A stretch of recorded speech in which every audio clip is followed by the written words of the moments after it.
Journal entry 285. We spent hours going through that damn castle. It had been ransacked pretty hard already, probably during the city's civil war. After a few hours, we finally gave up and hung around the throne room for a while. The throne had been destroyed for whatever reason. I don't remember it being covered in valuables, so maybe it was out in spite. Anyways, after a few minutes, Jason says he sees something and goes over and starts playing with one of the back walls. Sure enough, there's a click and a hidden door pops open. Okay, we figured it was an emergency escape exit for the king. We grab our lights and head in. Well, the stairs go up, so it's not an emergency exit. We ended up on the 4th floor in a room with no other doors, but a few small window vents too small to crawl through. The floor of the room had a massive ritual circle painted on it, and what's more important, a portal sitting in the middle of it. Unfortunately, it wasn't a portal home. It looked like it exited into a forest. Alex said it looked stable enough. We tied a rope to a chair and tossed it through to make sure it wasn't going to dissipate immediately, and we could return through it.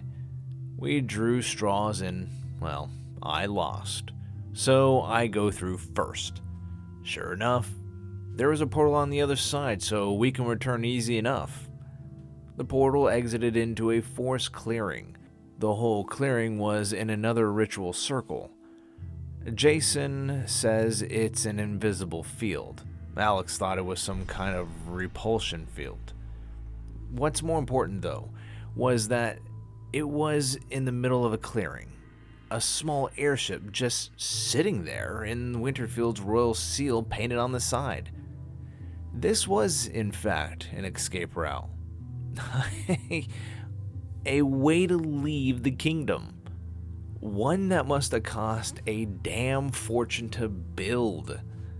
We had an emergency team meeting. We still needed the consensus of the others, but as far as the rest of us are concerned, we're gonna graciously accept this gift for the loss of both sets of our horses and saving the city. Journal entry 286. We got the others over here and showed them our new prize.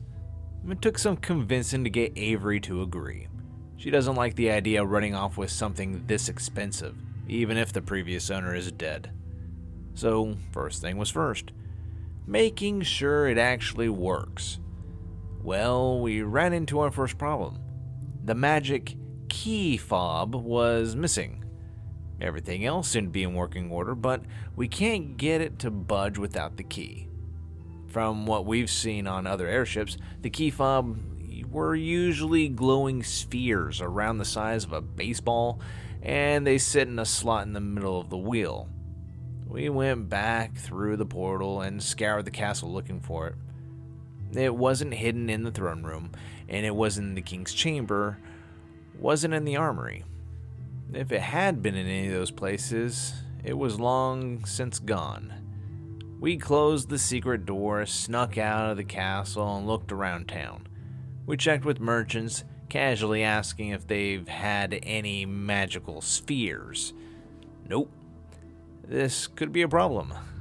None of us know how to hotwire an airship.